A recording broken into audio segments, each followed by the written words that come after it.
Assalamualaikum warahmatullahi wabarakatuh. Di sini kami dari kelompok 3 ingin menjelaskan materi yang berjudul keselamatan dalam laboratorium. Di sini saya akan menjelaskan tentang keselamatan kerja di laboratorium yang harus dipahami.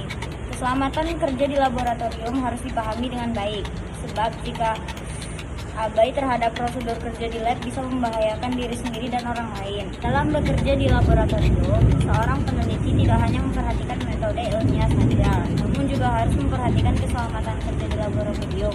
Berikut ini beberapa hal yang harus diperhatikan saat bekerja di lab. Di sini saya akan menjelaskan tentang hal pertama yang harus kita ketahui terkait keselamatan kerja di laboratorium, yaitu terkait simbol keselamatan. Simbol-simbol ini biasanya ditemukan pada bahan kimia. Tujuannya yaitu untuk menjaga peneliti atau siapa saja yang ada di lab tersebut tetap aman. Yang ini adalah flammable materials. Simbol yang pertama yaitu mudah terbakar dengan gambar api yang menyala. Beberapa bahan kimia yang bisa dilabeli dengan simbol api ini yaitu alkohol, keton, dan gas tetuna. Kemudian yang ini adalah explosion risks. Bahan kimia yang mudah meledak disimbolkan dengan gambar ledakan. Bahan-bahan kimia yang masuk dalam kategori mudah meledak yaitu anomium, dikromat, dan nitroselusa. Yang ini adalah toksik. Simbol keselamatan kerja di laboratorium berikutnya ditandai dengan gambar tengkorak dan tulang. Simbol ini mengisyaratkan bahwa bahan kimia tersebut tergolong beracun dan bisa menyebabkan kanker. Yang ini adalah irritant. 4 yaitu adalah menyebabkan iritasi dan keracunan. Bahan kimia yang bisa menyebabkan iritasi dan keracunan biasanya ditandai dengan simbol tanda silang berwarna hitam. Bahan kimia tersebut antara lain kloroform, natrium hidroksida, butawan, uap bromin, hidrogen peroksida, dan gas klorin. Dan yang ini adalah korosif. Bahan kimia yang bersifat korosif biasanya diberi tanda gambar tangan dan besi dengan tetesan bahan kimia. Selain bisa menimbulkan karat, bahan tersebut juga bisa menyebabkan luka jika tersentuh oleh tangan tanpa pelindung. Dan yang terakhir adalah radiation. Simbol keselamatan kerja di laboratorium selanjutnya yaitu simbol untuk bahan kimia yang bersifat radioaktif. Bahan tersebut umumnya ditandai dengan gambar berbentuk mirip kincir angin. Adapun alat-alat keselamatan kerja di laboratorium, yaitu 1. Gas laboratorium. Gas laboratorium berfungsi sebagai pelindung dari bahan kimia. Kedua, ada sarung tangan. Sarung tangan diperlukan untuk melindungi tangan dari bahan atau alat berbahaya. Yang ketiga, ada gugus. Gugus merupakan pelindung mata dari bahan yang mudah meledak atau menguap. Yang keempat, masker. Masker digunakan untuk melindungi hidung dari mulut agar tidak menghirup atau menelan bahan kimia. Hal lain yang juga harus diperhatikan saat bekerja di lab yaitu terkait prosedur keselamatan kerjanya. Beberapa prosedur keselamatan kerja di laboratorium antara lain mengenakan alat keselamatan kerja. Yang kedua, melepaskan perhiasan yang mudah rusak apabila terkena bahan kimia. Yang ketiga, dilarang makan dan minum di dalam laboratorium. Yang keempat, dilarang mencoba-coba mencampur zat kimia yang tersedia tanpa ada izin atau di luar buku petunjuk.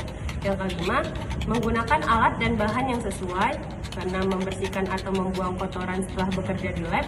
Yang ketujuh, membersihkan meja kerja. Kedelapan, cuci tangan dengan sabun dan air mengalir sampai bersih. Dan yang kesembilan, matikan gas dan peralatan listrik sesuai digunakan. Selanjutnya ada alat-alat laboratorium. Selain mengenal karakteristik bahan dan prosedur kerja, seorang yang bekerja di lab juga perlu mengenal alat-alat yang digunakan.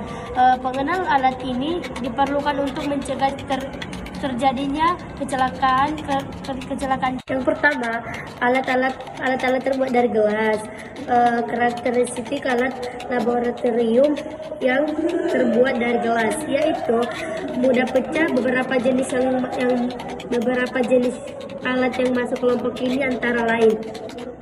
Yang pertama, tabung reaksi untuk mereaksikan zat. Yang kedua, gelas ukur yang mengukur volume larutan aja atau zat cair dengan tepat. Yang ketiga, labu ukur untuk menampung larutan atau zat cair dengan volume yang sesuai.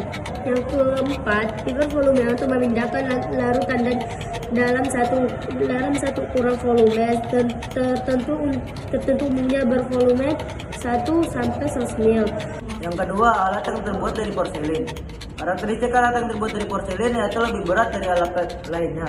Kelompok alat dari porselin yaitu yang pertama cawan porselin, yaitu untuk penguapan atau pengeringan padatan berbentuk tepung. Yang kedua, spatula atau sendok porselin, yaitu untuk mengaduk bahan kimia yang berbentuk tepung dan padatan. Yang ketiga, mortal dan pestle, yaitu alat penumbuk. Yang keempat, corong Bachner, yaitu untuk menyaring vakum. Yang kelima, pelat tetes sebagai wadah mereaksikan zat. Dan yang terakhir, crucible, itu memperkecil yang dilengkapi tutup dari porselin. Ketiga, alat yang terbuat dari logam. Karakteristik alat dari logam yaitu mudah berkarat. Adapun daftar alat dari logam antara lain yang pertama, statis, yaitu untuk memegang buret atau gelas lain. Yang kedua, kaki tiga, yaitu untuk menyangga labu yang akan dipanaskan. Yang ketiga, pembakar bunsen, untuk pembakaran dengan menggunakan bunsen. Yang keempat, tang crucible, yaitu untuk mengambil atau membawa crucible. Dan yang terakhir, kawat casa, untuk menyebarkan panas saat pembakaran. Yang keempat, ada alat yang terbuat dari karet. Karakteristik alat dari bahan karet yaitu mudah meleleh saat terkena panas dan mudah menempel satu dengan yang lainnya.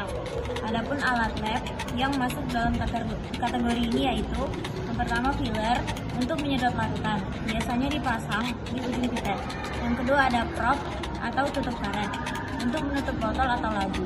Untuk pipa destilasi serta penyangga corong Bachner. Sekian hasil kerja kelompok dari kami. Apabila ada salah mohon dimaafkan. Apabila kurang paham silakan tanya ke Pak Heri. Wassalamualaikum.